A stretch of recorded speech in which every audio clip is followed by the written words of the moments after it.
இயேசு உங்களை நேசிக்கிறார். இந்த நிகழ்ச்சியை பார்க்கிற ஒவ்வொருவரையும் ஆண்டவராக இயேசு கிறிஸ்துவின் நாமத்தினால் வாழ்த்துகிறேன். இந்த நாள் ஆண்டவர் நம்மளோடு பேசும்படியாக வேதத்திலிருந்து சில வசனங்கள் கூட வாசித்து நாம் கற்றுக்கொள்ளக்கூடிய காரியத்தை பார்ப்போம். அது எபேசியர் புஸ்தகம் 6வது அதிகாரம் 1 4 வசனங்களை வாசித்து ஆவியானவர் நம்மளோடு இடைபடுகிற காரியத்தை பார்ப்போம். பிள்ளைகளே, உங்கள் பெற்றாருக்கு கர்த்தருக்குள் கீழ்ப்படியுங்கள், இது நியாயம். உனக்கு நன்மை உண்டாயிருப்பதற்கும் பூமியிலே உன் வாழ்நாள் நீடித்திருப்பதற்கும் உன் தகப்பனையும் உன் தாயையும் கனம் பண்ணுவாயாக என்பதை வாக்குத்தத்தம் உள்ள முதலாம் கற்பனையாயிருக்கிறது. பிதாக்களே, நீங்களும் உங்கள் பிள்ளைகளை கோபப்படுத்தாமலும் கர்த்தருக்கு ஏற்ற சிச்சையிலும் போதனையிலும் அவர்களை வளர்ப்பீர்களாக. பிரியமானவர்களே, அன்பு வாலிப பிள்ளைகளே, வாலிப சகோதர சகோதரிமார்களே, சின்ன பிள்ளைகளே, ஆண்டவர் உங்களோடு இந்த நாள் ஆண்டவர் பேசுகிற ஒரு காரியம் என்றால், பிள்ளைகளே, உங்கள் பெற்றாருக்கு கர்த்தருக்குள் கீழ்ப்படியணுமா? அப்போ உங்களுக்கு முதல்ல என்ன, யாருக்கு பயப்படுகிற பயம்? ஆண்டவருக்கு பயப்படுகிற பயம். அது வந்துருச்சுனாவே நீ என்ன செய்யலாம்? பெற்றோருக்கு பயப்படுகிற பயம் வந்துடும். என் அப்பா தானே, என் அம்மா தானே, அவங்க என்ன சொல்லுவாங்க, அந்த அன்பு அது வேற. ஆனால் தெய்வத்துக்கு பயப்படுகிற பயம், என்னை உருவாக்கினவர், தாயின் கருவில் உருவாக்கினவர் ஒருத்தர் உண்டு. உலகப்பிரமான தாயும் தகப்பனும் உன்னை கைவிட்டாலும் என்றும் உன்னை கைவிடாத ஒருவர் உண்டு. அவர் பரம தகப்பன், அனைவருக்கும் தகப்பன் அவர்தான். நீ உயர்வதும் நீ தாழ்வதும் உன்னை எந்த வழியில நடத்தணும்னு சொல்லி ஆண்டவர் முடிவு பண்ணாரோ அவர் தான் நடத்துவார். நீ அவரை மறந்துட்டா நம்முடைய வாழ்க்கை சீர்குலைந்து போய்விடும். பிரியமானவர்களே, தேவ சமூகத்தில் கேட்டு அவருக்கு கீழ்ப்படிந்து படிக்கிற படிப்பு அதில் ஒரு நாள் வீண் போகாது. ஆண்டவருக்கு பயந்து நடுங்கி முதல்ல தேவனுடைய ராஜ்யம் அவருடைய நீதி தேடுங்கள் என்று சொல்ற வசனத்தின் பிரகாரம் நடப்போமே நான் பிள்ளைய, உங்க வாழ்க்கை சீரான பாதையில் போய்கொண்டு இருக்கும். அப்ப பெற்றோருக்கு நீங்க கீழ்ப்படியணும் அப்படின்னா முதல்ல ஆண்டவருக்கு என்ன செய்யணும்? கீழ்ப்படியணும். நீங்க ஒழுங்கா சர்ச்சுக்கு போகணும், ஒழுங்கா அவங்க ஆவிக்குரிய நண்பர்களை வளர்த்துக் கொள்ளணும். உலகப்புறமான ஆவிக்குரிய உலகப்புறமான மனித நண்பர் சொல்றது என்ன செய்வான்? உங்களை தப்பான பாதையில தான் நடத்துவான். அங்கே போகலாம், இங்கே போகலாம், இங்கே செய்யலாம், இதை செய்யலாம், அதை செய்யலாம், ஜாலியா இருக்கலாம். அது உலகத்தில் இருக்கக்கூடிய எல்லா நண்பர்களும் செய்யக்கூடிய காரியம். ஆனா நீங்க தேவ மனிதர்கள் ஆண்டவருக்கு பயப்படுகிற பயன்றது வித்தியாசமா இருக்கும். நீங்க என்ன செய்யணும் அப்படின்னா, நீங்க உங்க ஃப்ரெண்ட்ஸ் யாரா இருக்கணும்னு சொல்லி நீங்க முடிவு பண்ணணும். அப்ப ஆவிக்குரிய நண்பர்களோடு நல்ல பழக்கம் வைத்து கொண்டு, அதாவது மதுபானத்தை குடி அப்படின்னு சொல்றான் அப்படின்னா அவன் ஃப்ரெண்ட்ஸ் அப்ப நீங்க அது எவ்வளவு கவனமா இருக்கணும்னு சொல்லி நீங்க பார்த்துக்கணும். தப்பான ஒரு காரியத்தை உன் நண்பன் செய்ய சொல்லுகிறான்னு சொன்னா உயிரையும் கொடுப்பான் நண்பன். ஆனா உன் உயிரை எடுப்பதற்கு, தவறான வாழ்க்கையில உன் வாழ்க்கையை கெடுப்பதற்கு அப்படிப்பட்டதான காரியத்தை அவன் செய்வானால் நீ அது ரொம்ப எச்சரிக்கையா இருக்கணும். நம்ம எப்படி வேணாலும் இருக்க முடியாது, இப்படிதான் நடக்கணும். அப்ப எந்த இடத்துல விலகணுமோ அந்த இடத்துல விலகி உன்னை காத்துக்கொள்ளும்படி ஆண்டவர் விரும்புகிறார். அப்ப தெய்வத்துக்கு பயப்படுகிற பயம் தான் தகப்பனுக்கும் தாய்க்கு என்ன செய்ய முடியும்? பயம். கர்த்தருக்குள் நீ என்ன செய்யணும்? பெற்றோருக்கு கீழ்ப்படிந்த நட அப்படின்னு சொல்லப்படுகிறது. இது நியாயமானதான், அதுதான் நியாயம். நீ தெய்வத்துக்கு பயப்படுகிற பயத்தோடு கூடிய உங்க அப்பா அம்மாவுக்கு, உன்னை பெற்றவர்களுக்கு நீ பயப்படும் பொழுது ஆண்டவர் அது நன்மையாய் மாற்றுவார், ஆசீர்வாதமாய் மாற்றுவார். பிரியமானவர்களே, உனக்கு நன்மை உண்டாவதற்கும் பூமியிலே உன் வாழ்நாள் நீடித்திருப்பதற்கும் உன் தகப்பனையும் தாயையும் கனம் பண்ணுவாயாக என்பதே வாக்குத்தத்தம் உள்ள முதலாம் கற்பனையாய் இருக்கிறது. உனக்கு நன்மை உண்டாகும்படியாய், உன் வாழ்நாள் நீடித்திருக்கும்படியாய். அதாவது இது ஆவியானவர் ஆண்டவர் உங்களுக்கு கொடுக்கிற ஒரு ஆசீர்வாதம். உன் வாழ்க்கையில நன்மை உண்டாகணும் அப்படின்னு சொன்னா, இந்த பூமியில இருக்கும் பொழுது உன் வாழ்நாள் நீடித்திருக்கணும் அப்படின்னு சொன்னா, உன் தாயையும் தகப்பனை என்ன செய்யணுமா? கனம் பண்ணணுமா? ஜாலியா பேசுறீங்க அப்பா அம்மா அப்படின்ற பேச, அதெல்லாம் ஒரு இது பக்கம் இருந்தாலும் கனம் என்பது வேற. அவங்களுக்கு என் தகப்பனுக்கு கொடுக்க வேண்டிய கனம் இது, என் தாய்க்கு கொடுக்க வேண்டிய கனம் இது. இது வாக்கு தத்துவம் உள்ள முதலாம் கற்பனையா இருக்கிறது.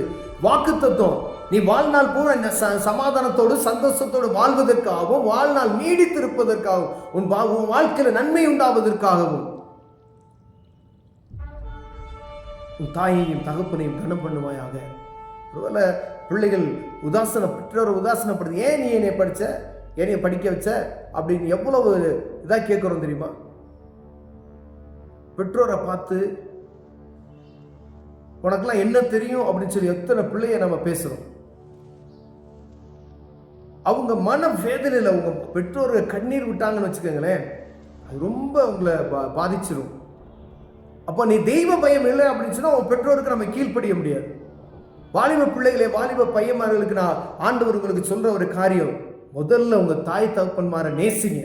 அவங்க என்ன சொல்றாங்க, அவங்களுக்கு தப்பான வழியிலையா எந்த தாயும் தகப்பனும் என்ன செய்ய மாட்டாங்க, நடத்தவே மாட்டாங்க. இதை செய்ய, இதை செய்யாத அப்படின்னு அருமையாக கற்றுக் கொடுப்பாங்க. ஏன், ஒரு வாழ்நாள் நல்லா இருக்கணும்னு சொல்லி தான் எல்லா தாய்மாரும் தகப்பன்மாரும் நினைக்கிறாங்க. அப்ப இதை காட்டிலும் நீங்க ஆண்டவருக்கு பயப்படுகிற பயத்தை இன்னதென்று அறிந்து நீங்கள் செயல்படும் பொழுது உன் தாயின் தகப்பனை கனம் பண்ணுவது ஆட்டோமேட்டிக்கா உங்களுக்கு என்ன செஞ்சிடும், ஞானத்தை ஆண்டவர் கொடுப்பார். பிரியமான அவருக்கு முதல்ல கீழ்ப்படிங்க. முதல்ல சர்ச், முதல்ல வேத வாசிப்பு, முதல்ல பிரேயர். ஆட்டோமேட்டிக்கா அவன் தகப்பனையும் தாயினை கனம் பண்ணுவதற்கு ஆண்டவர் உதவி செய்வார். பிரியமானவர்களே, பிதாக்களே, நீங்களும் உங்கள் பிள்ளைகளை கோபப்படுத்தாமலும் கர்த்தருக்கேற்ற சிச்சையிலும் போதனையிலும் அவர்களை வளர்ப்பீர்களாக. என் பிள்ளை என்னை எதிர்த்து பேசுறா, என் பிள்ளை என்னை மரியாதை குறைவா பேசுறா, தூசணமாய் பேசுறா, அடிக்கிறான். துணிய பிள்ளைகள் தகப்பன் தாய்மாரை அடிக்கிறாங்க. என் அன்பு தகப்பன்மாரே, தாய்மாரே, உங்க பிள்ளைகளை சொல்றார், கோபப்படுத்தாதீர்கள். அவங்களை கோபம் உண்டாக்கக்கூடிய காரியத்தை நீங்க செய்யாதீங்க. உங்களை தூசணமா பேசுறா அப்படின்னா அப்ப நீங்க எந்த அளவுக்கு நீங்க அவர்களுக்கு மனவேதனை உண்டாக்கக்கூடிய காரியத்தை நீங்க செஞ்சிருப்பீங்க. உங்க பிள்ளைகளை உங்களை கை நீட்டுற அளவுக்கு ஒரு காரியத்தை நீங்க செய்யறீங்க அப்படின்னா அப்ப நீங்க வளர்த்த விதம் எப்படி இருக்கிறது? ஆவிக்குரிய வாழ்க்கையில பிறந்ததுல இருந்து நல்லா ஊட்டி ஊட்டி வளர்த்த பிள்ளைய என்ன செஞ்சான், எதிர்த்து பேசுறான், அப்படி செய்யறான். ஏன்னா அவனை கெடுக்கும்படியாய் பிசாசானவன் எப்பொழுது அவனை சுத்தி திரிஞ்சு அவன் எப்ப விழத்தலாம். அவனுடைய வேலையை என்ன, இவனை எப்ப கீழே விழ வைக்கணும், இவனை துன்மார்க்கமா எப்படி நடக்க வைக்கணும்ன்றதுதான் அவனுடைய வேலை. அந்த பிள்ளைகளுக்காய் நீங்க தேவ சமூகத்தில் எவ்வளவு நேரம் உட்கார்ந்து ஜெபிக்கிறீங்க, டிவி பார்க்கறது உங்களுக்கு நேரம் இருக்கு. உங்கள் பிள்ளைகளுடைய வாழ்க்கைக்காய் ஜெபிப்பதற்கு உங்களுக்கு நேரமற்று போய்விட்டது. எத்தனை தாய்மார் தகப்பன்மார், நீங்க ஜாலியா ஊரை சுத்துறதுக்கு தகப்பன்மார்களுக்கு நேரம் இருக்குது, வியாபாரத்தை பார்க்க நேரம் இருக்கிறது. பெற்ற பிள்ளைகளுக்கு தேவ சமூகத்தில் அமர்ந்து ஜெபிக்கிறதுக்கு நேரம் இல்லை. மணிக்கணக்கா ஜெபிக்கிற ஆண்டவருடைய பிள்ளைகளை தரிகட்டு திரிகிறது. பிரியா, அந்த காரியத்தில் துன்மார்க்கமாய் பிள்ளைகள் அடிமைப்பட்டு கிடக்கிறார்களே. வருங்கால சன்னதியின் மார்க்கட்டி வேணா நம்ம சொல்லிக் கொள்ளலாம். அவர்கள் என்ன விதத்துல வழி நடத்த போகிறோம்? செய்யாத ஆண்டவருக்கு ஏற்ற சிச்சையின் போதனையும் நடத்தணுமா? என்ன நடத்தணும்? ஞாயிற்றுக்கிழமை சர்ச்சுக்கு எத்தனை பேரண்ட்ஸ் எழுப்பி விடுறீங்க? சர்ச்சுக்கு போகணும், கண்டிப்பா வரணும். திட்டு வாங்கினா பிள்ளைகளை கூட்டிட்டு போங்க.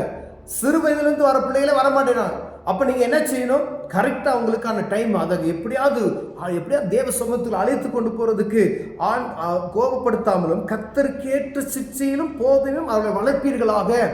எத்தனை தாய்மார் தகப்பன்மார் ஆண்டவருக்கு ஏற்ற சிச்சையிலும் போதனையிலும் நம்ம வளர்க்கிறோம். உங்க இருதயத்துல கை வைத்து ஆண்டவருக்கு பயந்து நீங்க பார்த்தீங்கன்னா பிள்ளைகளை கர்த்தருடைய போதனையிலும் ஆண்டவருக்கு ஏற்ற சிச்சை இதுல வளர்க்கறது கிடையாது. ஆனா என் பிள்ளை இப்படி இருக்கணும், அப்படி இருக்கணும் நம்ம ஆசைப்படுறோம்.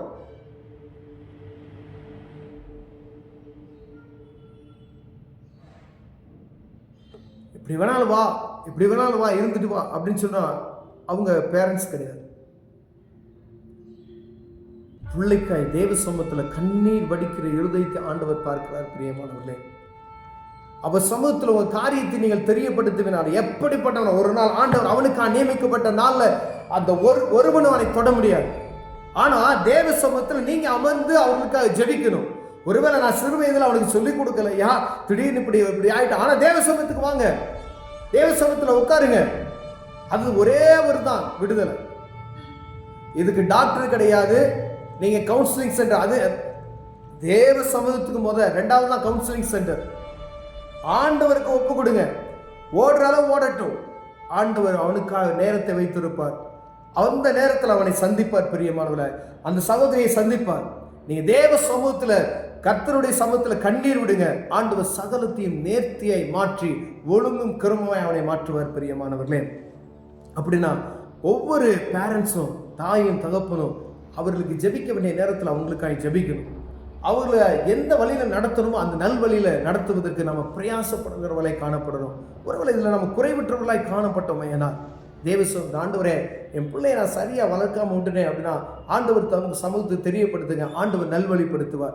ஒருவேளை இந்த எதிர்கால சன்னதி என்று சொல்லக்கூடிய அந்த நேரத்தில் நான் பிள்ளை இப்படி கஷ்டப்படுறானே, அப்படி கஷ்டப்படுறேன், இப்படி ஆயிட்டானே அப்படின்னு சொல்லுவது புலம்பி தவிப்பதை காட்டிலும் தேவ சமூகத்துக்கு தெரியப்படுத்தி ஆண்டவருக்கு நீங்க அவரை ஒப்புவிப்பீங்க அப்படின்னு சொன்னா ஆண்டவர் அவனை மாற்றுவார். பிரியமானவர்களே, பிள்ளைகளை, உங்க பெற்றோர்களை நீங்க கோபப்படுத்தாதீங்க.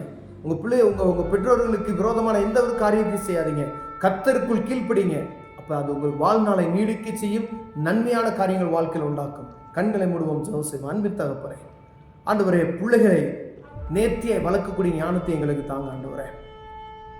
பிள்ளைகளுக்கு அதே போல கர்த்தருக்குள் பெற்றோருக்கு கீழ்ப்படுகிற ஒரு இருதயத்தை தாங்க ஐயா. வாழ்நாள் நீடித்திருப்பதற்கும் அவங்க வாழ்க்கையில நல்ல காரியங்களை அனுபவிப்பதற்கும் அவருக்கு உதவி செய்யுங்க. இயேசுவின் நாமத்தில் பிதாவே, ஆமென்.